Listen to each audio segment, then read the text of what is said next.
going to take you on a walking tour of the centre of Bradford, an architectural tour in fact, but an architectural tour with a difference, because we're going to notice not some of the greatest iconic showpieces in Bradford, such as the City Hall here behind us. We're going to notice also the ordinary and most importantly the awful, ugly buildings as well. Because Bradford is really remarkable for having a wide range of buildings, from the brilliantly superb to the really awful. And this makes Bradford city centre such an interesting, exciting place to go around.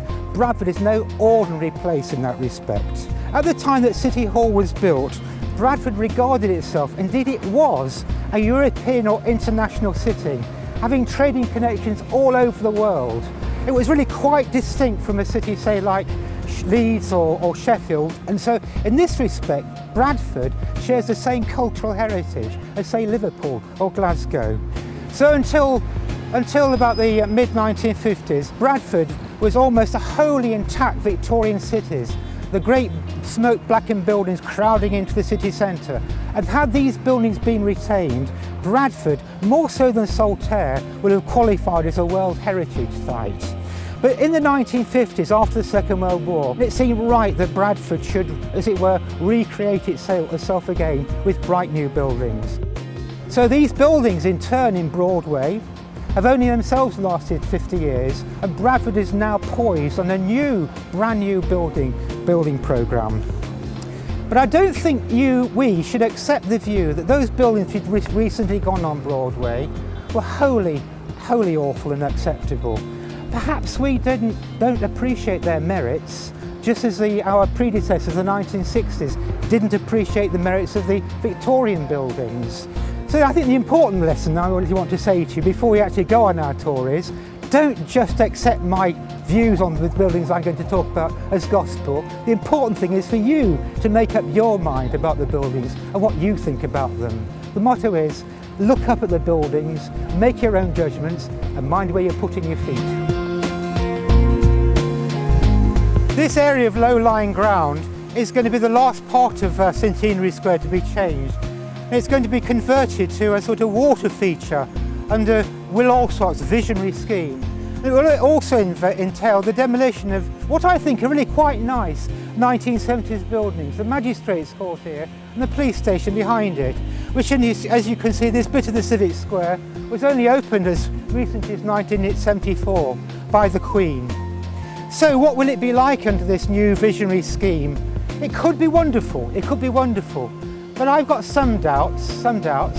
After all, what would the water feature like be, say, on dark, cold November nights, when the water feature, all it seems to consist of is a place where odd fag ends and cigarette packets and crisp packets accumulate.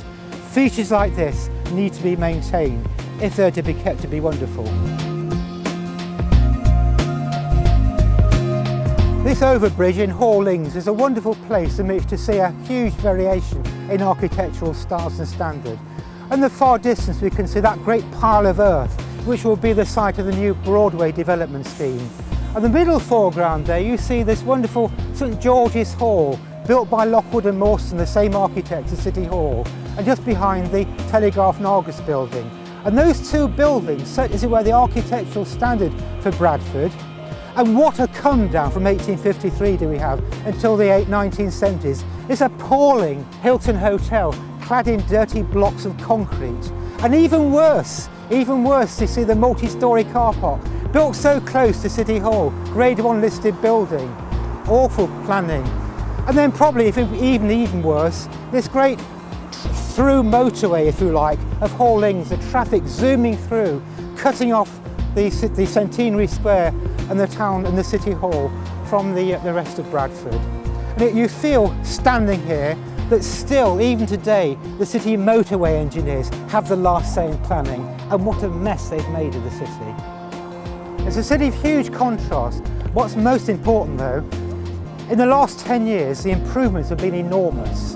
What were hugely run-down buildings, blackened, smoke-blackened, roofless, have been now transformed into apartments. And probably the greatest success, I think, is the Manningham Mills development, where what was a huge, became an eyesore, is now being converted to flats. And that'll act as a huge regenerative effect on the whole city centre. The same applies to some of the warehouses on Manor Row too. So I've seen in Bradford in the last 10 years, and in Little Germany too, a huge improvement in the sort of social setup in Bradford.